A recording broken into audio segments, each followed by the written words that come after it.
Hi ಎಲ್ಲ friends, ಬನ್ನಿ ಇವತ್ತಿನ ಆಸಕ್ತಿಯನ್ನು ನೋಡ್ಕೊಂಬರೋಣ. ಈ ಕಡೆ ಲಾಯರು ಎಲ್ಲ ಓದ್ತಾರೆ ಒಂದು ಪೇಪರಲ್ಲಿ ಏನಿದೆ ಅಂತ ಹೇಳಿ. ಹೋಮ್ ಅಪ್ಲೈನ್ಸಸ್ ಜೊತೆಲಿ ಶಾಂತಿ ಹೋಮ್ ಅಪ್ಲೈನ್ಸನ್ಸು ಮತ್ತು ಮನೆ ಎರಡು ಸಹ ಸೂರ್ಯ ಆ್ಯಂಡ್ ಅವರು ಬರುತ್ತೆ ಅಂತ ಹೇಳಿದ ತಕ್ಷಣ ಈ ಕಡೆ ಮನೋಜಿಗೆ ತುಂಬ ಬೇಜಾರಾಗ್ಬಿಡುತ್ತೆ. ಅಮ್ಮ ಯಾಕಮ್ಮ ನಾನು ಹೊಟ್ಟೆ ಉರಿಸ್ತಾ ಇದೆಯಮ್ಮ, ನನ್ನ ಮಾತು ಕೇಳಮ್ಮ, ದಯವಿಟ್ಟು ನೀನು ಕಾಲು ಮುಗಿತೀನಿ. ಮನೆ ಅವನ ಹೆಸರಲ್ಲಿ ಹೋಗಲಿ, ಹೋಮ್ ಅಪ್ಲೈನ್ಸಸ್ ತುಂಬಾ ಇನ್ವೆಸ್ಟ್ ಮಾಡಿದ್ದೀನಿ, ಅದು ನನಗೆ ಸೇರಬೇಕಾಗಿರೋದು ಅಂದಾಗ, ರಾತ್ರಿ ಎಲ್ಲ ನಿಮ್ಮಪ್ಪ ಹೇಳಿದ್ರು, ನಿಮ್ಮಪ್ಪ ದುಡ್ಡೆಲ್ಲ ಅಂತ ಸ್ಟಾರ್ಟ್ ಮಾಡಿರೋದು, ಅಲ್ಲಿಗೆ ಅದೆಲ್ಲ ನಮ್ಮದೇ ತಾನೇ, ಬಾಯಿ ಮುಚ್ಕೊಂಡು ನಿಂತ್ಕೊಳ್ಳೋ ಅಲ್ಲಿ ಅಂತಂತಾರೆ. ಅಯ್ಯೋ ಏನು ಮಾಡೋದು, ಏನು ಮಾಡಿ ನಿಮ್ಮನ್ನು ನಾನು ಕನ್ವಿನ್ಸ್ ಮಾಡೋದ ನನಗೆ ಅರ್ಥನೇ ಆಗ್ತಾಯಿಲ್ಲ. ಅಮ್ಮ ನನಗೆ ಎದೆ ನೋವ್ತಾ ಇದೆ ಅಮ್ಮ, ನೀನು ಹಿಂಗೆಲ್ಲ ಮಾಡ್ರೆ ನಾನು ಸತ್ತೋಗ್ಬಿಡ್ತೀನಿ ಅಂತ ಹೇಳಿ ಅಂತಾನೆ.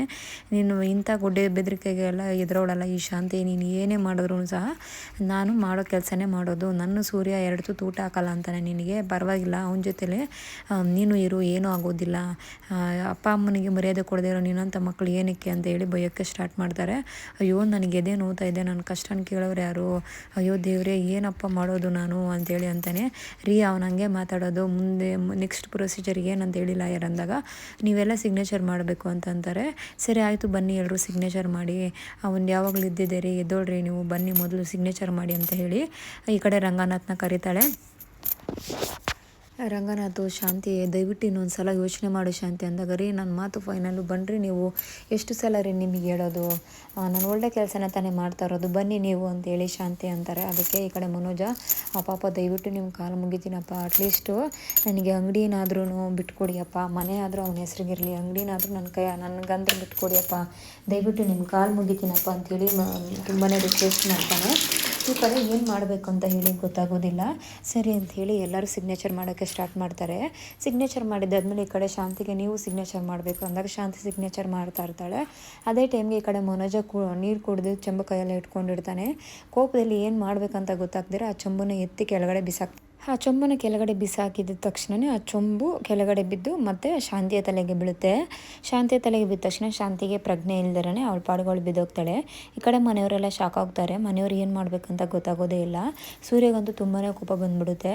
ಅಮ್ಮ ಏನಾಯ್ತಮ್ಮ, ಕಣ್ಬಿಡಮ್ಮ, ಏನಾಯ್ತಮ್ಮ ಅಂತೇಳಿ ಸೂರ್ಯ ಜೋರಾಗಿ ಕಿರ್ಚಾಡ್ತಾ ಇರ್ತಾನೆ ಶಾಂತಿನ ನೋಡಿಕೊಂಡು. ಶಾಂತಿಗೆ ಏನು ಮಾಡಬೇಕು ಅಂತ ಗೊತ್ತಾಗದೆ ಶಾಂತಿಗೆ ಎದ್ದೊಳಕ್ಕೂ ಆಗ್ತಿರಲ್ಲ, ಅಷ್ಟೊಂದು ಟಯರ್ಡಾಗಿ ಬಿದ್ದೋಗ್ಬಿಟ್ಟಿರ್ತಾಳೆ. ಈ ಕಡೆ ಮನೆಯವರೆಲ್ಲನೂ ಬೇಗ ಎತ್ಕೊಳ್ಳಿ ಹಾಸ್ಪಿಟ್ಲಿಗೆ ಹೋಗೋಣ ಅಂದರೆ, ಹಾಸ್ಪಿಟ್ಲಿಗೆಲ್ಲ ಏನು ಬೇಡಪ್ಪ, ಮೊದಲು ಡಾಕ್ಟ್ರನ್ನ ಕರ್ಸೋಣ ಅಂತ ಹೇಳಿ ಅಂತಾರೆ. ಈ ಕಡೆ ಸೂರ್ಯ ಮನೋಜನ ಹೊಡೆಯೋಕ್ಕೆ ಹೊಡೆಯೋಕ್ಕೆ ಹೋಗ್ತಾನೆ. ಈ ಕಡೆ ರಂಗನಾಥ್, ದಯವಿಟ್ಟು ಹೊಡಿಬೇಡ ಇರೋ, ಮೊದಲು ನಿಮ್ಮ ಅಮ್ಮನ ಕರ್ಕೊಂಡೋಗಿ ರೂಮಲ್ಲಿ ಮಲಗಿಸೋ, ಬೇಗ ಡಾಕ್ಟ್ರಿಗೆ ಕಾಲ್ ಮಾಡು ಅಂತೇಳಿ ಕಿರ್ಚಾಡ್ತಾನೆ ರಂಗನಾಥ್. ಸರಿ ಅಂಥೇಳಿ ಮನೆಗೆ ರೂಮ್ಗೆ ಕರ್ಕೊಂಡೋಗಿ ಎಲ್ಲ ಮಲಗಿಸಿರ್ತಾರೆ. ಈ ಕಡೆ ಡಾಕ್ಟ್ರನ್ನ ಕರೀತಾರೆ. ಡಾಕ್ಟ್ರು ಬಂದು ಚೆಕ್ ಮಾಡಿ, ನಿಮಗೇನು ತೊಂದರೆ ಇಲ್ಲ, ಆರಾಮಾಗಿರಿ, ಏನಾದರೂ ತಲೆನೋವು ಏನಾದರೂ ಇದೆ ನನಗೆ ಕಾಲ್ ಮಾಡಬೇಕಂತೇಳಿ ಡಾಕ್ಟ್ರ್ ಅಂತಾರೆ. ಈ ಕಡೆ ಮನೋಜ ಬಂದು ಶಾಂತಿ ಹತ್ರ ಕೂತ್ಕೊಂಡಿರ್ತಾರೆ. ಅದಕ್ಕೆ ರಂಗನಾಥ್, ಬಾರೋ ಫಸ್ಟ್ ಈ ಕಡೆ ಎದ್ದು ಬಾರೋ ಅಂತೇಳಿ ಅಂತಾರೆ. ಸರಿ ಅಂತೇಳಿ ಈ ಕಡೆ ಮನೋಜನು ಸಹ ಎದ್ದು ಬರ್ತಾನೆ. ಅದಾದಮೇಲೆ ಸೂರ್ಯ ಹೋಗಿ ಶಾಂತಿ ಪಕ್ಕದಲ್ಲಿ ಕೂತ್ಕೊತಾನೆ. ಶಾಂತಿ ಪಕ್ಕದಲ್ಲಿ ಕೂತ್ಕೊಂಡು ಅಮ್ಮ ಅಂತ ಇರ್ತಾನೆ. ಈ ಕಡೆ ಡಾಕ್ಟ್ರು ಸಹ, ಇನ್ ಕೇಸ್ ಏನಾದರೂ ತೊಂದರೆ ಆದರೆ ನೀವು ಹಾಸ್ಪಿಟ್ಲಿಗೆ ಕರ್ಕೊಬನ್ನಿ, ಅಥವಾ ಏನಾದರೂ ನೋವಿದ್ರೆ ನನಗೆ ಯಾವುದಕ್ಕೂ ಕಾಲ್ ಮಾಡಿ ಅಂಥೇಳಿ ಡಾಕ್ಟ್ರು ಅಲ್ಲಿಂದ ಹೊರಡಿರ್ತಾರೆ. ಅಮ್ಮ ಎದ್ದೋಳಮ್ಮ, ನಿನ್ನ ಮಗ ಸೂರ್ಯ ಬಂದಿದ್ದೀನಿ ನೋಡಮ್ಮ ಅಂತ ಹೇಳಿದ ತಕ್ಷಣ ಈ ಕಡೆ ಮನೋಜ ಅಂಥೇಳಿ ಮನೋಜ ಹೆಸರು ಹೇಳೋಕ್ಕೆ ಶಾಂತಿ ಸ್ಟಾರ್ಟ್ ಮಾಡಿಬಿಡ್ತಾಳೆ. ಅಲ್ಲಿಗೆ ಈ ಸೂರ್ಯ ಹೃದಯ ಛಿದ್ರ ಆಗೋ ಥರ ಫೀಲ್ ಆಗಿಬಿಡುತ್ತೆ. ಸೂರ್ಯಗೆ ಏನು ಮಾಡಬೇಕಂತ ಗೊತ್ತಾಗೋದಿಲ್ಲ. ಸೂರ್ಯಗೆ ತುಂಬಾ ನೋವಾಗುತ್ತೆ, ಆದರೆ ಏನೂ ಮಾಡೋಕ್ಕಾಗೋದಿಲ್ಲ ಅಂತ ಹೇಳಿ ಸೂರ್ಯ ಎದ್ದು ಸೈಲೆಂಟಾಗಿ ಸೈಡ್ಗೆ ಬಂದುಬಿಡ್ತಾನೆ.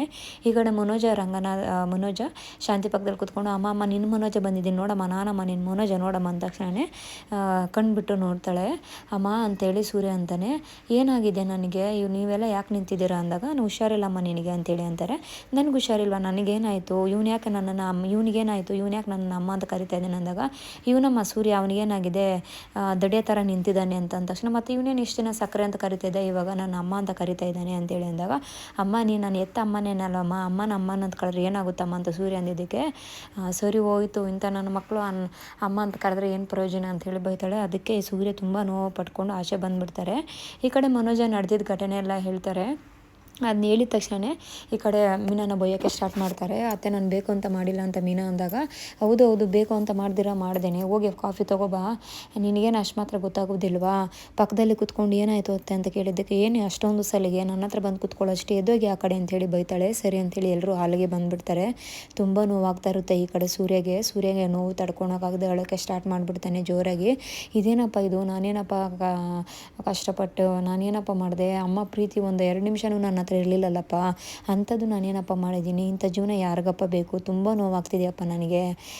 ಅಮ್ಮ ಅಮ್ಮ ಅಂತೇಳಿ ಅಷ್ಟು ಪ್ರೀತಿ ತೋರಿಸಿ ಮಗು ಥರ ನೋಡ್ಕೊಂಡು ಇವಾಗ ಸಕ್ಕರೆ ಚೇಂಜ್ ಆಗಿಬಿಟ್ರಲ್ಲಪ್ಪ, ನಾನೇನು ತಪ್ಪು ಮಾಡಿದ್ದೀನಿ, ಇಷ್ಟು ದಿನದಿಂದ ತಾಯಿ ಪ್ರೀತಿ ಇಲ್ಲ ಅಂದ್ಕೊಂಡಿದ್ದೆ, ಆ ತಾಯಿ ಪ್ರೀತಿ ಸಿಕ್ತು ಅನ್ನೋ ಖುಷಿಯಲ್ಲಿರೋ ಟೈಮಲ್ಲಿ ಮತ್ತೆ ಈ ಥರ ಆಗೋಯ್ತಲ್ಲಪ್ಪ ಅಂತೇಳಿ ಸ್ಟಾರ್ಟ್ ಮಾಡ್ತಾನೆ ಅಳೋಕೆ. ಮನೆಯವರೆಲ್ಲನೂ ಸಮಾಧಾನ ಮಾಡೋಕ್ಕೆ ಸ್ಟಾರ್ಟ್ ಮಾಡು, ಸೂರ್ಯ ಪಾಪ ಅಳೋದೇ ನಿಲ್ಲಿಸೋದಿಲ್ಲ. ಇಲ್ಲಪ್ಪ ನನಗೆ ಆಗ್ತಾ ಇಲ್ಲ, ನನ್ನ ಕೈಲಿ ನೋವು ತಡೆಯೋಕ್ಕಾಗ್ತಾ ಇಲ್ಲಪ್ಪ ಅಂಥೇಳಿ ಬಿಕ್ಕಿ ಬಿಕ್ಕಿ ಅಳೋಕ್ಕೆ ಸ್ಟಾರ್ಟ್ ಮಾಡಿಬಿಡ್ತಾನೆ. ದೇವ್ರುಗಳಿಗೆಲ್ಲ ಅಪ್ಪ ಅಮ್ಮ ಎಲ್ಲೋ ಇದ್ದರು, ಅಪ್ಪ ಅಮ್ಮ ಪ್ರೀತಿ ಸಿಕ್ಕದಿರೋನೇ ದೇವರು ಎಲ್ರಿಗೂ ಒಳ್ಳೆಯವರಾಗಿಲ್ಲನೋ, ಅದೇ ಥರ ನಿನಗೂ ಯಾಕೋ ತಲೆ ಕೆಡ್ಸ್ಕೊತೀಯ, ಆರಾಮಾಗಿರು, ತಲೆ ಎಲ್ಲ ಕೆಡ್ಸ್ಕೊಬೇಡ, ನಿನಗೆ ಯಾಕೆ ಇನ್ನು ಮುಂದೆ ಇವತ್ತಾದ್ರೂ ಖುಷಿಯಾಗಿದ್ದಲ್ಲ 2 ದಿನ ಅಷ್ಟೇ ಸಾಕು, ನೀನು ಆರಾಮಾಗಿರು ಅಂತಾರೆ. ಈ ಕಡೆ ರವಿ ಶ್ರುತಿನೂ ಅವರೆಲ್ಲನೂ ಹೌದು ಸೂರ್ಯ ನನ್ನ ಮಾತು ಕೇಳು, ಇವತ್ತು ಕಷ್ಟ ದಿನಗಳು ಬಂದರೆ ನಾಳೆ ಸುಖ ಒಳ್ಳೆ ದಿನಗಳು ಬಂದೇ ಬರುತ್ತೆ ಅಂತೇಳಿ ಅಂತಾರೆ. ಇಲ್ಲ ಇಲ್ಲ ಇಷ್ಟು ದಿನ ಹೆಂಗಿದ್ನು ಹಂಗೆ ನನ್ನ ಜೀವನ ನಡೆಸ್ಕೊಂಡು ಹೋಗ್ಬೇಕು, ಅದೇ ಮೀನ ಅದೇ ಬೈಗಳು ಅದೇ ಮನೆ ನಾರ್ಮಲ್ ಆಗೋಗುತ್ತೆ, ನನಗೆ ಬಿಡ್ರಿ ನಾನು ಸೆಟ್ ಆಗಿಬಿಡ್ತೀನಿ ಅಂತ ಹೇಳಿ ಸೂರ್ಯ ಜೋರಾಗಿ ಬಿಕ್ಕಿ ಬಿಕ್ಕಿ ಹೇಳೋಕ್ಕೆ ಸ್ಟಾರ್ಟ್ ಮಾಡಿಬಿಡ್ತಾನೆ. ಮನೆಯವರೆಲ್ಲ ಎಷ್ಟೇ ಸಮಾಧಾನ ಮಾಡಿದ್ರು ಪಾಪ ಅವ್ರ ಕೈಯಲ್ಲಿ ನೋವು ತಡೆಯೋಕ್ಕಾಗದೆ ತುಂಬಾ ಬಿಕ್ಕಿ ಬಿಕ್ಕಿ ಹೇಳೋಕ್ಕೆ ಸ್ಟಾರ್ಟ್ ಮಾಡ್ತಾನೆ. ಅಲ್ಲಿಗೆ ಇವತ್ತಿನ ಎಪಿಸೋಡ್ ಕಂಪ್ಲೀಟ್ ಆಗುತ್ತೆ. ಮುಂದಿನ ಎಪಿಸೋಡಲ್ಲಿ ನೋಡ್ಕೊಬರೋಣ. ಬಾಯ್ ಬಾಯ್.